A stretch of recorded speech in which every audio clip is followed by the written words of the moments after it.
Part 5 equals RK equals Kakurcho, Wat Archipelago, Kashyyyk. Kashyyyk's capital differed from most cities I've been to, no matter the planet. Due to its nature, it felt alive in a way that regular settlements couldn't hope for. This was a zone far away from the depths of the Shadowlands, yet their primal nature was easy to sense through the Force. It was an odd reflection of all the Wookiees gathered to greet me during my surprising state visit.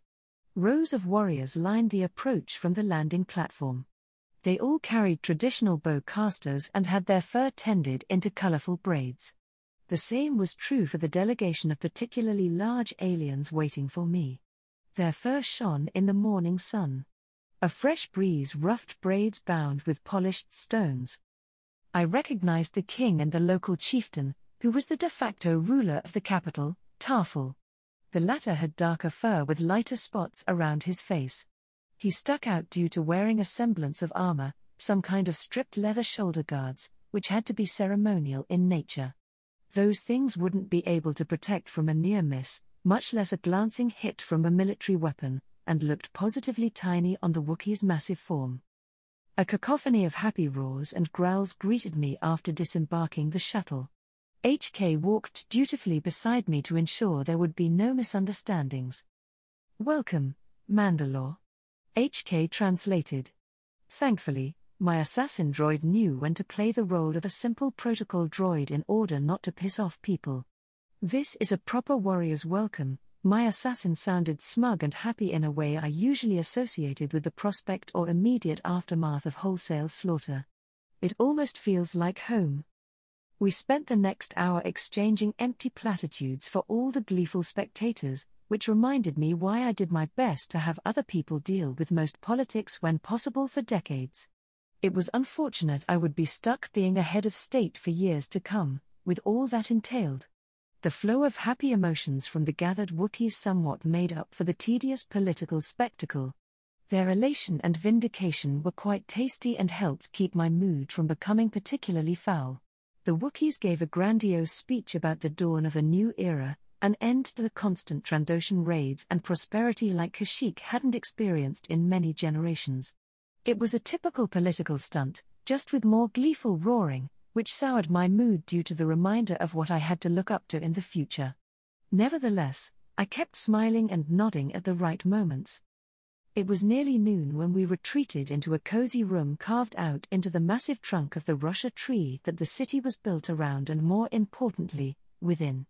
Almost all furniture was handcrafted and made of high-quality wood. I knew many worlds in the core, and even back in the Empire with its preference for functionality and technology, where every piece within the room would cost a fortune. Now, that was an idea. We sat on oversized chairs made of woven branches and solid wood. Furs and leather covered them like puzzle pieces, forming various symbols. A few of them even looked vaguely familiar, though I couldn't recall any details. Notably, when we sat down to talk, all but the king and chieftain Tarful left. Whatever Grakshaw wanted to speak of might not be a waste of time then. Good. "Times are changing," the kind said in a no-nonsense tone. His growls were short, sharp, and to the point. Our representative on Coruscant was clear that a new order would inevitably arise due to the war. "The only questions are what it will be and what place we will have in it," HK translated without his usual sass. "We are grateful for what you did for our people, Mandalore. We also know you didn't do it out of the goodness of your heart. Your agent here made it quite clear." A huge paw pointed at my assassin. A subtle shift in posture ensured HK-117 appeared as smug as a droid of his type could be. Removing or stabilizing chaotic factors that would threaten the future of my people was the primary reason I sent my representative here, I told the Wookiees. "We are in a situation where the Republic can't waste resources to keep you and the Trandoshans from killing each other, or worse, find itself in a position where one side invited the Separatists to aid them. We would rather have you coexist and be on our side instead of spending the resources and effort to solve the problem your ancient feud could have become in a permanent fashion. No matter what some fools on the Holonet proclaim, this is not a war of secession. It never was. We all fight for survival. The victor of this conflict will be the new galactic hegemon. This is a war for the control of the galaxy. Those ready to fight to the bitter end on both sides are fully aware of what is at stake with all that entails. Watching the two Wookiees carry out a conversation with just body language was fascinating. "We wish to be on the willing side," the king said. "We also want to have a voice heard and considered in the new order you and your allies are attempting to build. We were concerned when your chancellor got elected in the way she was. It took us a long time to fully comprehend what it meant for the galaxy and us. Chancellor Kenobi gaining power like she did was an obvious sign in hindsight. We can speak freely here. My people swept the room for listening devices right before we arrived. I am sure your droid is ensuring we are not recorded as well," the chieftain noted. "The Republic fell with Palpatine. You are right, Mandalore. Those who wish to fight to the bitter end to spite that are the ones still in the field of battle. We owe you a boon. We know our location within the galaxy means Kashyyyk and our people are vulnerable if we stand alone. We cannot stand alone in the long run, and the Confederacy is an unacceptable option," King Grak-Shor continued. "No matter what their propaganda says, they already allied themselves with the Hutts once. Thanks to you, we just put an end to Trandoshan raids. I won't see them replaced with Hutt slavers. Anyone dismissing the Wookiees as barbaric beasts should eat their damn hearts. I was seeing more political acumen from those two than from many damned senators back on Coruscant.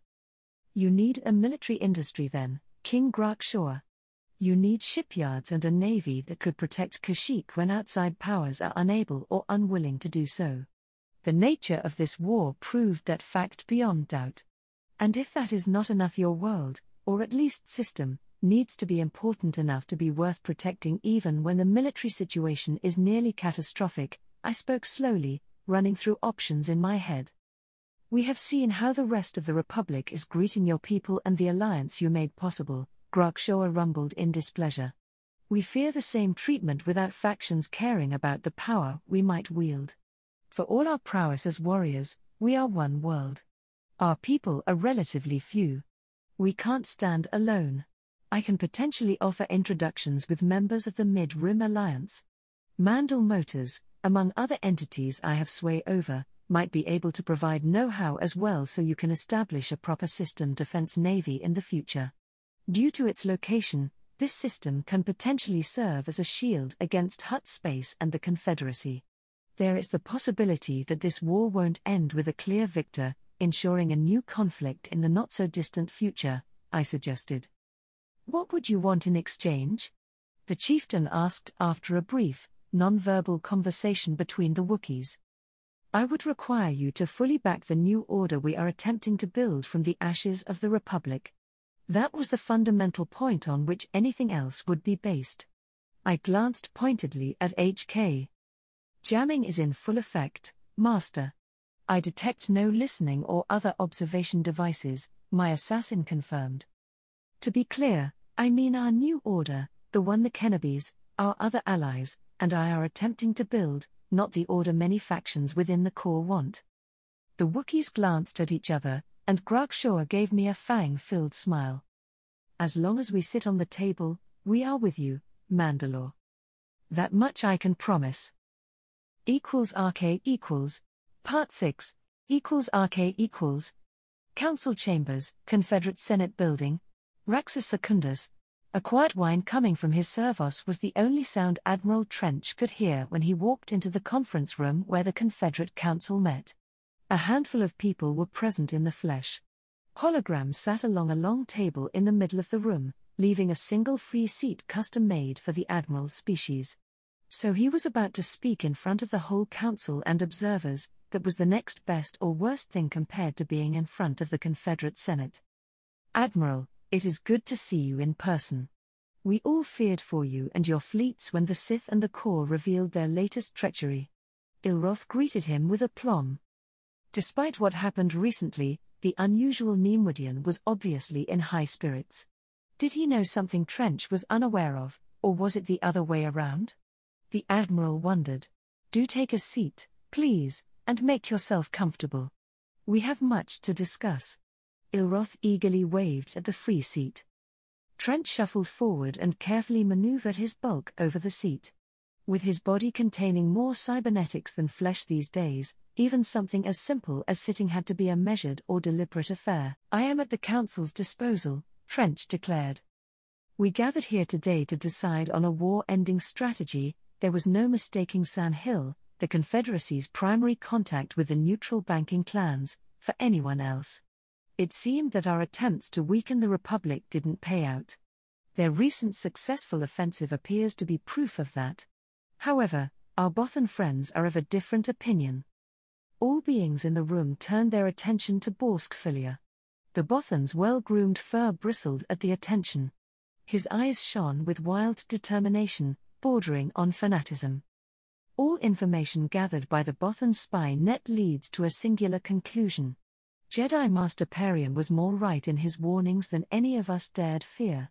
For all intents and purposes that matter, the Republic is gone. Congratulations, my friends, you won that much, and it doesn't matter. Filia's whiskers twitched in agitation. Those words sent a wave of disbelief throughout the Council and observers alike.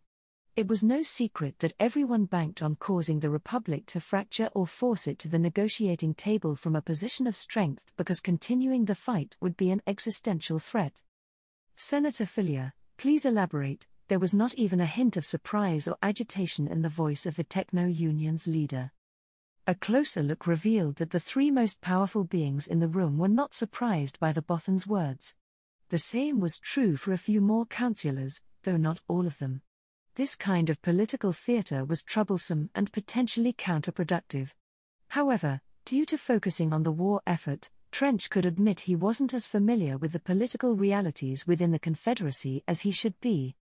Our military strategy was working until Vale's return. Due to how the current Chancellor got elected and all the obvious failures of the Republic, it was falling apart before our eyes. Various powers in the core were contemplating reaching out to us to explore the possibility of separate peace because they did not see a credible path forward, Filia scowled. That murderer's return changed things. His campaign of butchery boosted the enemy's morale. More importantly, he offered them a path forward, the Bothan bristled. Their so-called New Order. Skyfall and its immediate aftermath hid a key element from our agents. The Sith have subverted Kuat Drive Yard's leadership and, through it, have Kuat and its allies in their corner. Vale's murderous actions and Kuat's backing allowed Vale to use his pet Chancellor to offer many powers in the core a bargain. A new order where those who back it would rule uncontested and unrestrained, at our expense, in exchange for the support needed to win the war. All intelligence sources we have left in the core are backing what Senator Filia told us. In light of this, we need to re-examine our goals and strategies, Ilroth concluded. We won our war against the Republic, for it is no more. Now we need to survive the Sith and Mandalorians who are subverting the core and using its resources in their bid for galactic domination. Trench spent the next half an hour wondering if this chaos was any better than the ineffective Republic Senate. The arguments, disbelief, and demands for further explanation, not to mention demands for more proof, were headache-inducing. However, compared to the joke that was the Republic Senate as of late, the key council members managed to get the meeting back in order to focus on why the Admiral was here.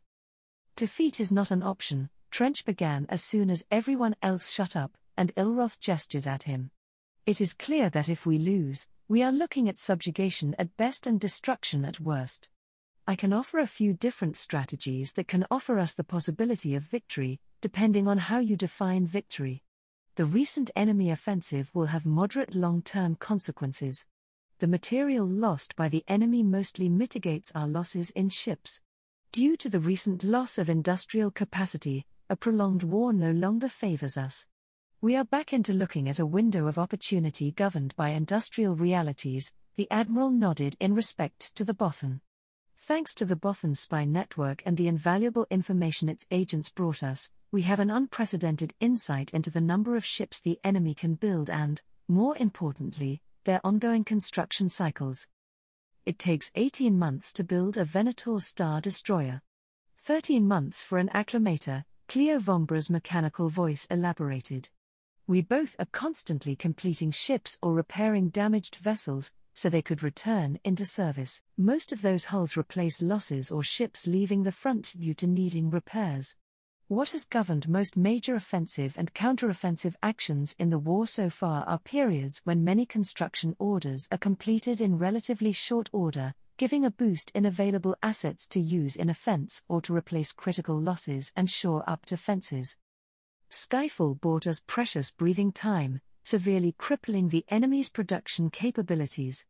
However, their latest offensive ensured we don't have the luxury to try and rely on a victory bought by our industry, Trench explained.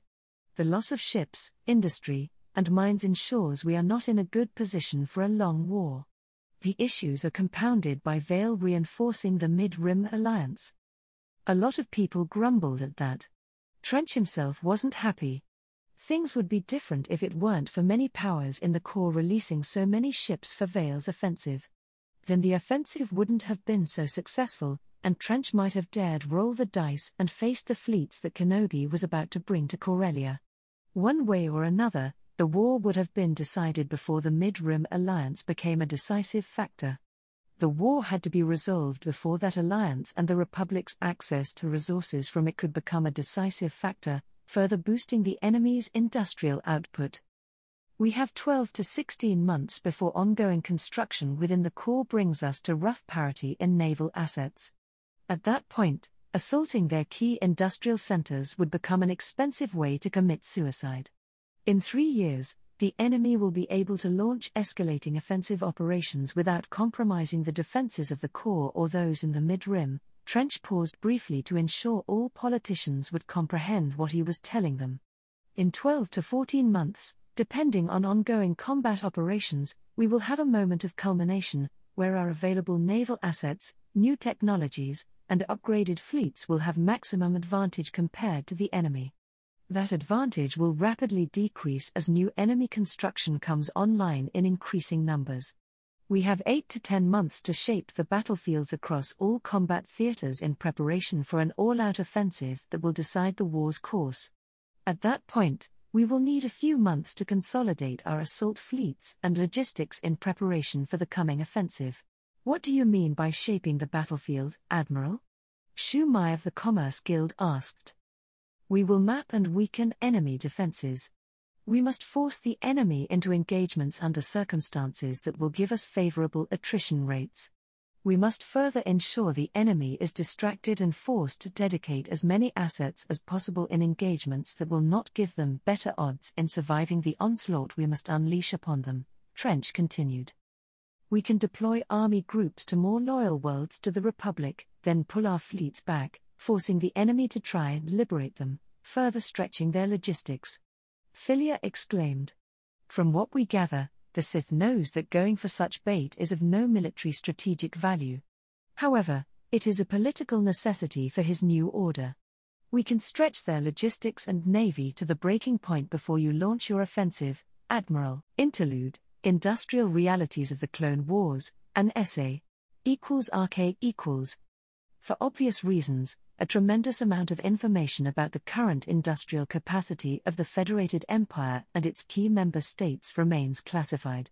However, using existing data from before the Clone Wars, various statements from the war, and analyzing the pattern of major offensives launched by the Republic, later Federated Empire, and the Confederacy allows us to paint a rough picture of the conflict driven by industrial realities.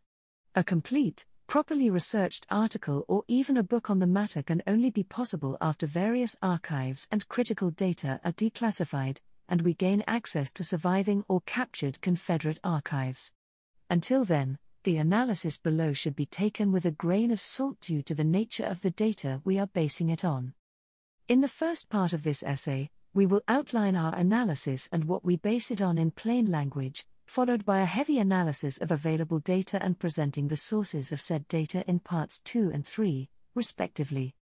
First, what is the industry and the economy we base our analysis on? It doesn't get more general than saying the core alone had a larger industry and population than the Confederacy. That is true, too, and wildly misleading.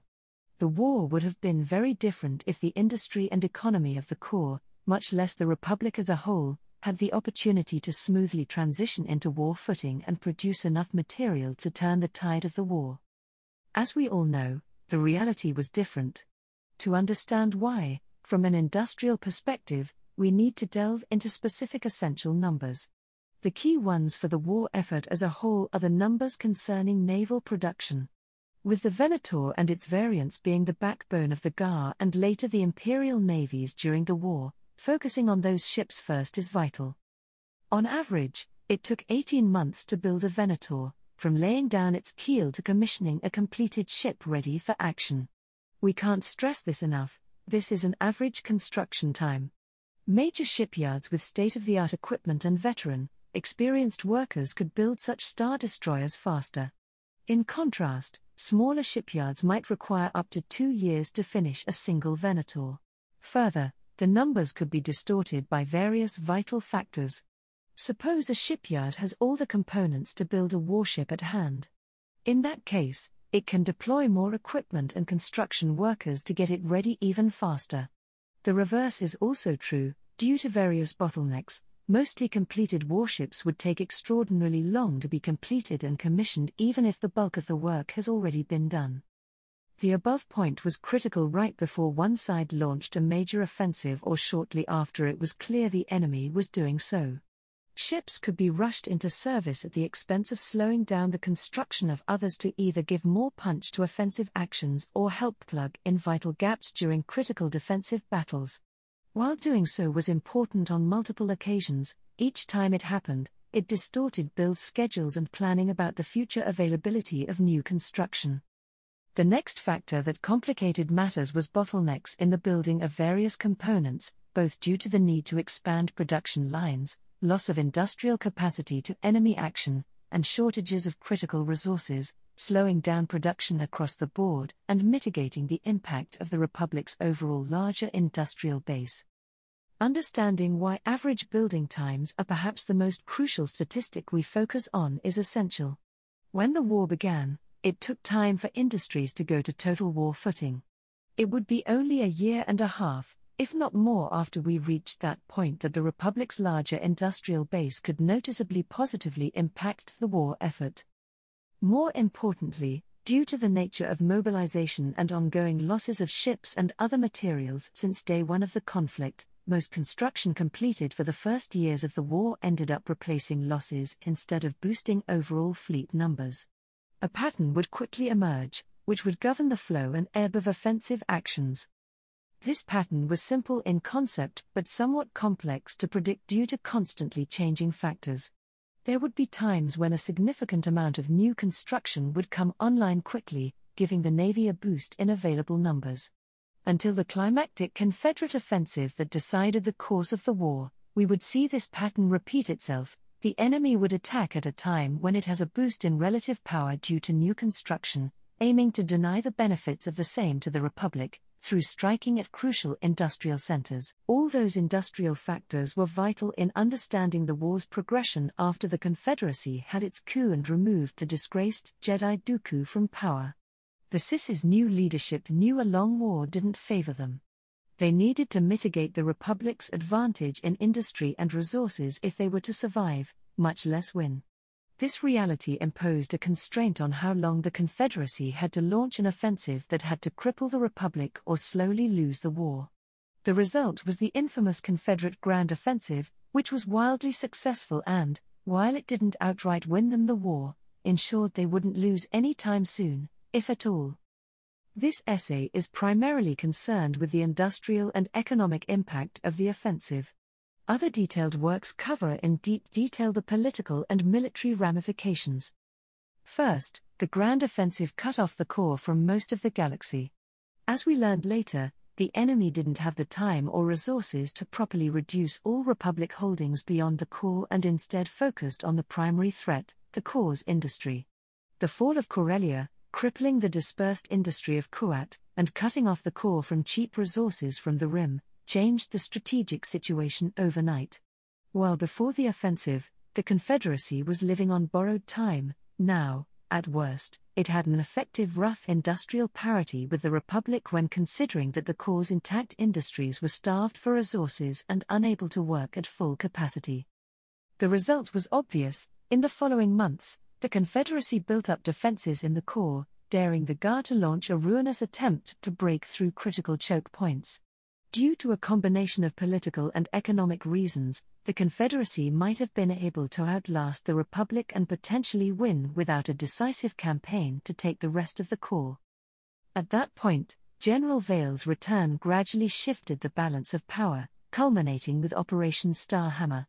We won't cover the military operations that turned the industrial balance in detail, but will focus on their outcome and what it meant. First, the Mid-Rim campaign ensured that the Mid-Rim alliance would survive. Through it, the success of Starhammer would radically change the strategic calculus of both sides. Before Starhammer, the Confederacy could afford to build up and wait. After Starhammer, the Confederacy was once again on a timetable, racing against revitalized core industries that were expected to hit their full stride within 2 years and begin producing an overwhelming amount of material within 3 years. That, combined with the resources and surviving industrial capacity of the Mid-Rim Alliance, set the stage for the next phase of the war.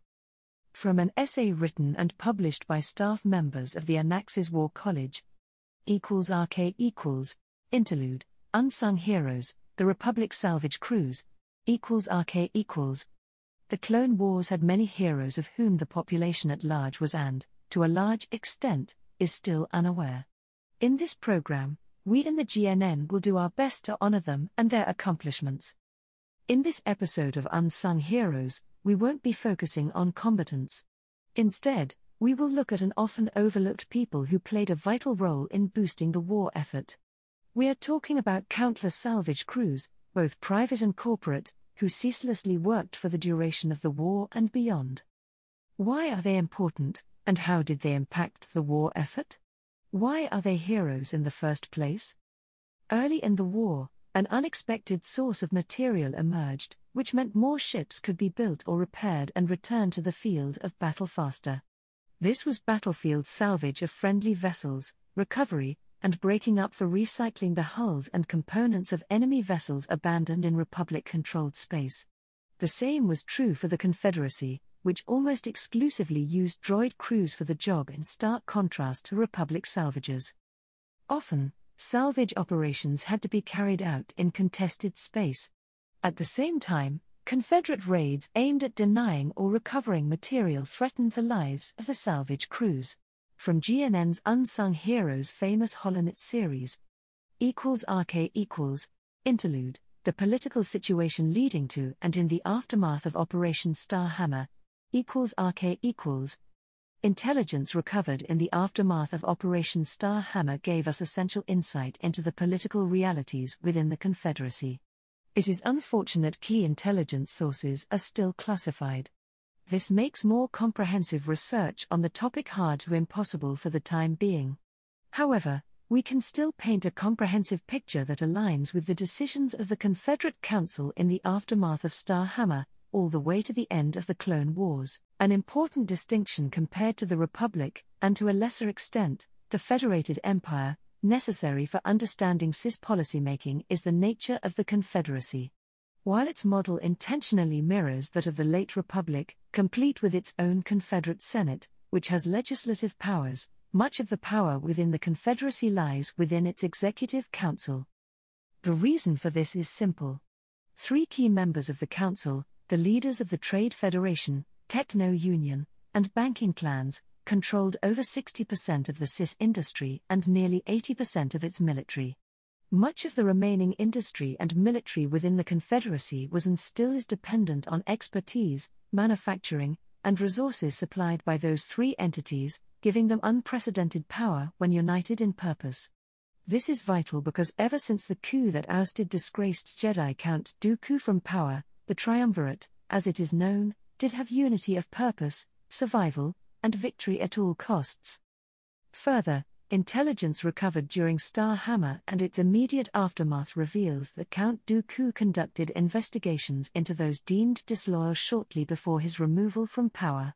The practical consequences were discrediting the peace faction within the Confederation and purging some of its key members. After taking control, the triumvirate did conduct their own purges, primarily aimed at those loyal to Count Dooku. They also used the hunt for traitors to break any remaining power the peace wing within the Confederacy still had. While notable, that success in consolidating power was by no means necessary for the CIS to conduct the war as its key leaders saw fit. The triumvirate and their key supporters controlled an overwhelming amount of industry and military assets, ensuring they could have fought the war to victory or defeat despite the wishes of most Confederacy members. Finally, the droid-centric nature of the Confederate military meant that by and large, the CIS member states were insulated from military casualties outside the Republics and later Imperial offensives within CIS space. Combined, the above factors explain the resilience of the Confederate war effort. In the aftermath of Operation Starhammer, a meeting of the CIS Council laid down the strategies that would ultimately lead to an all-out CIS offensive against the Republic and finished preparing the stage for the catastrophic Black Rebellion. The political situation within the Republic in the months leading to Operation Starhammer was far less stable. In hindsight, we can characterize it as nothing short of disastrous. At this point, we must ask a vital question. Was the rise of the Federated Empire or something like it inevitable? When Chancellor Palpatine was still alive, the answer to the above question would be a firm no. It is the consensus of many political thinkers and scholars across the galaxy that Sheev Palpatine was the Republic's best last hope for reformation and a bright future. With his murder and the following revelation of the extent of the corruption undermining the Republic for decades, reformation became impossible. If it wasn't for the war, there might have been a chance for a different path. Unfortunately, there was no time to reform undermined institutions and repair a tainted democratic process. With hindsight, it is not hard to see why many systems saw the assassination of Chancellor Palpatine and what followed as the Republic's death knell and acted accordingly. We should note that many worlds and systems that succeeded after the Jedi coup, along with those that joined them after the controversial election of Chancellor Satine Kenobi, did it because, for them, the Republic as they knew it was dead. At the time, this was hard to see and harder to accept. It wasn't until shortly before Operation Starhammer that such an admission happened within the highest levels of the Republic government, which directly led to the discussions about building a new order. Initially, the new order was meant to be a reformed republic.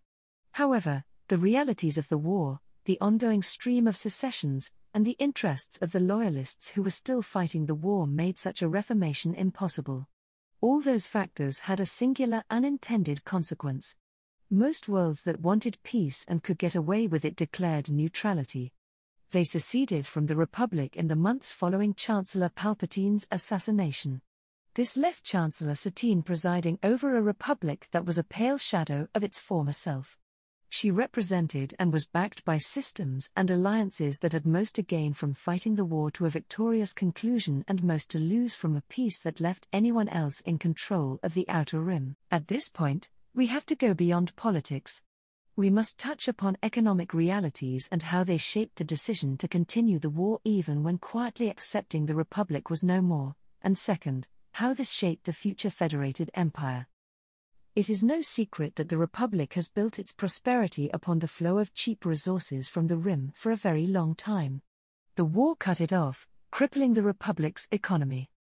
We can't stress this point strongly enough. When we strip away all the propaganda, the war was about economic survival and continued prosperity for many factions within the core. Without access not just to the resources of the Rim but, more importantly, to cheap resources from the Rim, the economic framework that brought an unprecedented golden age to the Republic would collapse. Massive interstellar corporations and all governments with stakes in them would lose fortunes and power. For many factions within the core, for the whole core faction of the Senate, the CIS, what it represented, and what it wanted to achieve, was nothing short of an existential threat. For those governments and corporations, the Clone Wars were nothing short of a conflict for both survival and control of the galaxy, because anything less would mean, at best, economic ruin. Of course, to fully understand the war and the Confederacy's position in it, we must acknowledge the same was true for the CIS and many of its members. Anything short of a victory would mean economic, perhaps literal ruin, and a return to a framework that would see most members of the CIS being exploited by the interests of the core. For all the atrocities committed by both sides of the war, we can honestly say the Confederacy's grievances were very much genuine. We won't make a moral judgment on their decision to fight if that was the only way they saw towards achieving long-term prosperity, though we can and will condemn how they prosecuted the war. We can and will do the same for the Republic and the federated empire that rose from its ashes.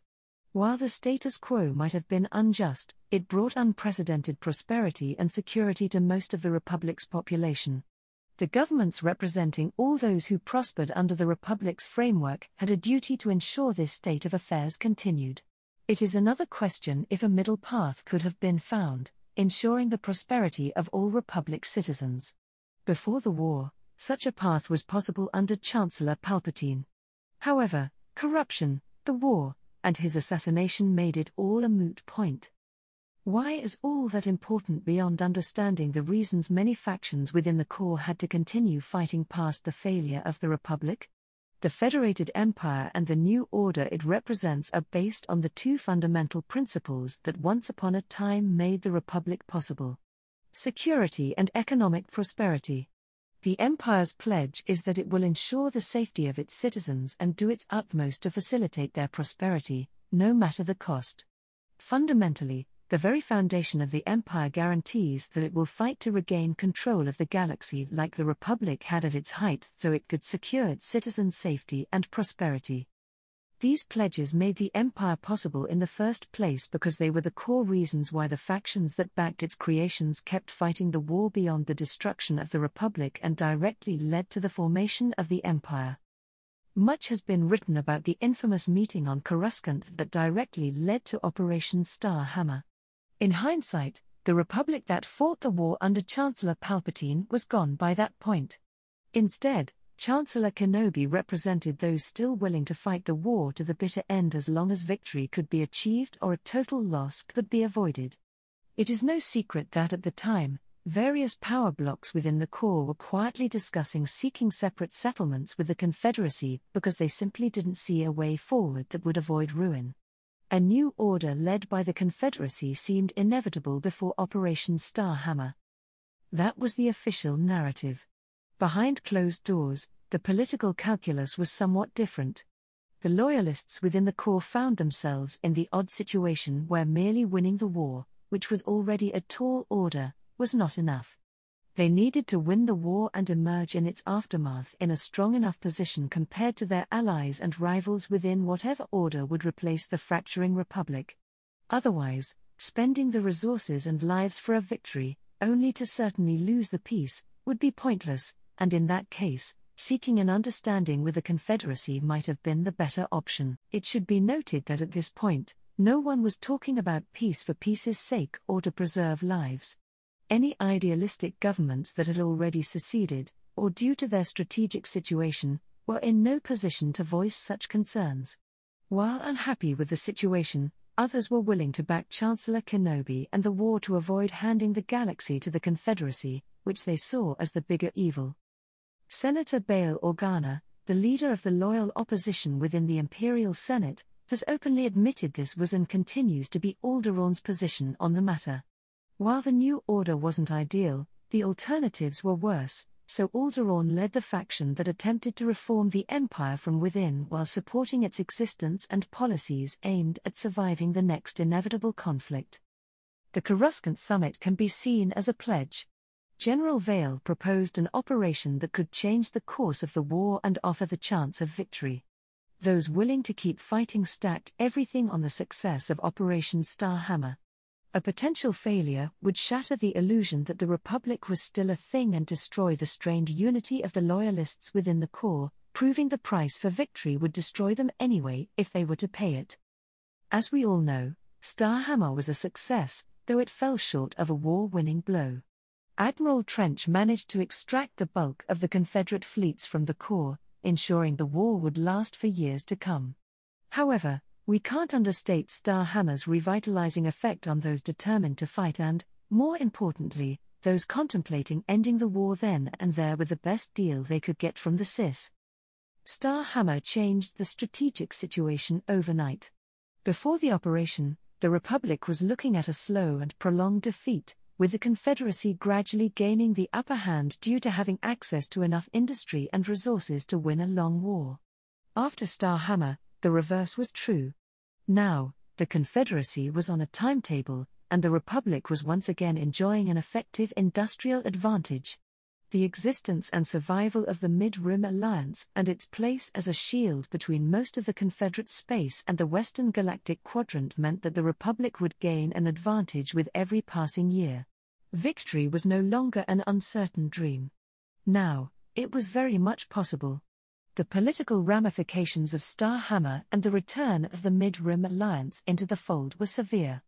That, combined with Kuat's change of leadership due to the Staffroll tragedy, gave Chancellor Kenobi new, strong allies that counterbalanced some of the powers that backed her for the position in the first place.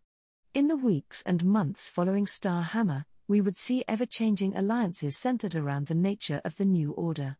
A direct consequence would be the operation to liberate Mandalore, which would directly lead to the formal establishment of the Mandalorian Freehold. At that point, all major players will be in place, and they will lay down the foundations of the new order and the Federated Empire in the following year. From Politics for the Regular Citizens, Volume 10, The Reality Behind the Clone Wars and the Foundation of the Federated Empire, written and published by the Politics Department of the University of Alderaan.